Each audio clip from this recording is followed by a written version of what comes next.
नमस्कार, मी पूजा म्हणजे vlog YouTube चॅनलवरती माझ्या मित्र मैत्रिणी सगळ्यांचं स्वागत करते। आणि आज आपण आलेलो आहे रामलिंग बेट म्हणजे बहे बोरगाव येथील रामलिंग बेटावरती विजिट करण्यासाठी। इतिहास, श्रद्धा आणि निसर्ग यांचा सुंदर संगम म्हणजे बहे बोरगाव येथील रामलिंग बेट। याचा आज मी तुम्हाला माहिती सांगणार आहे आणि रामलिंग बेटाचा इतिहास पण सांगणार आहे। त्यामुळे व्हिडिओ शेवटपर्यंत बघत राहा आणि व्हिडिओ कसा वाटला मला कमेंट बॉक्समध्ये पण सांगायला विसरू नका। व्हिडिओ आवडला तर चॅनलला लाईक, शेअर, सबस्क्राइब पण करायला विसरू नका। तर चला व्हिडिओला चालू करूयात।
रामलिंग बेट हे निसर्गाच्या सानिध्यात वसलेले एक रम्य ठिकाण आहे।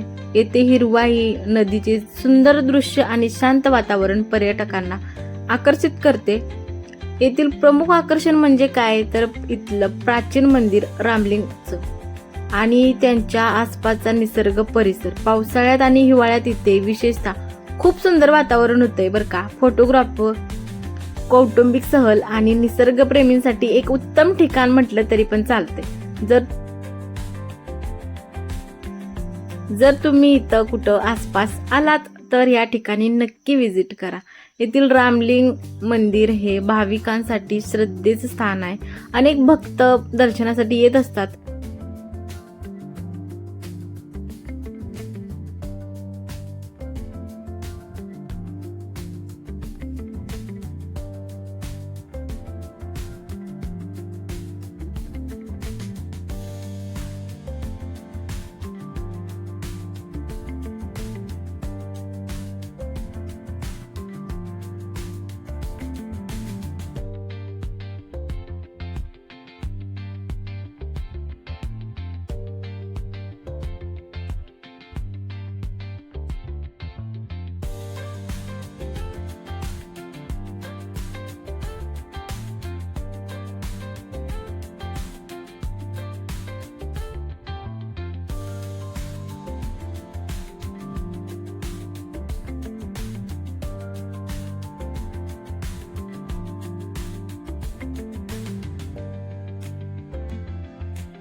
तर बघा, इथून आता मंदिर स्टार्ट झालेलं आहे। तुम्ही या व्हिडिओमध्ये पाहतच असाल। तर कृष्णा नदीच्या मध्यभागी वसलेले हे ठिकाण धार्मिक आणि ऐतिहासिक दृष्ट्या खूप महत्त्वाचं मानलं जातं। स्थानिक पौराणिक कथेनुसार रावणाचा पराभव करून अयोध्याला परत येताना प्रभू श्रीराम, सीतामाता, लक्ष्मण आणि हनुमान या ठिकाणी थांबले होते। येथे श्रीरामांनी भगवान शंकराची पूजा करण्यासाठी शिवलिंगाची स्थापना केली होती। त्यामुळे या ठिकाणाला रामलिंग बेट हे नाव मिळालं। असंही सांगितलं जातं की त्यावेळी कृष्णा नदीला पूर आला होता। श्रीरामाच्या पूजेत व्यत्यय येऊ नये म्हणून हनुमानाने नदीचा प्रवाह 2 भागात विभागला. त्यामुळे नदीच्या मध्यभागी बेट तयार झाला आणि त्याला रामलिंग बेट अशी ओळख मिळाली. आजही येथे प्राचीन शिव मंदिर असून हजारो भाविक दर्शनासाठी येतात. शांत वातावरण, कृष्णा नदीचं सुंदर पात्र आणि या ठिकाणी जोडलेलं रामकालीन श्रद्धा, त्यामुळे रामलिंग बेट हे भक्त आणि पर्यटक दोघांसाठी आकर्षक केंद्र म्हणून बनलं आहे. इतिहास, श्रद्धा आणि निसर्ग यांचा सुंदर संगम म्हणजे बहे बोरगावचं रामलिंग बेट असं मानलं जातं इथं.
तर फ्रेंड्स, आजचा रामलिंग बेटाचा प्रवास इथेच संपतो. इतिहास, पौराणिक कथा, श्रद्धा आणि निसर्ग यांचा सुंदर संगम अनुभवायला मिळाला. कृष्णा नदीच्या कुशीत वसलेलं हे ठिकाण मनाला एक वेगळीच शांतता देऊन गेलं. जर तुम्हालाही अशा सुंदर आणि ऐतिहासिक ठिकाणाची माहिती आवडत असेल तर व्हिडिओला लाईक करा, मित्रांसोबत शेअर करा आणि आपल्या चॅनलला सबस्क्राईब करायला विसरू नका. पुन्हा भेटू एका नवीन ठिकाणासोबत, नवीन प्रवासासोबत. तोपर्यंत काळजी घ्या, आनंदी राहा आणि भटकंती करत राहा. आज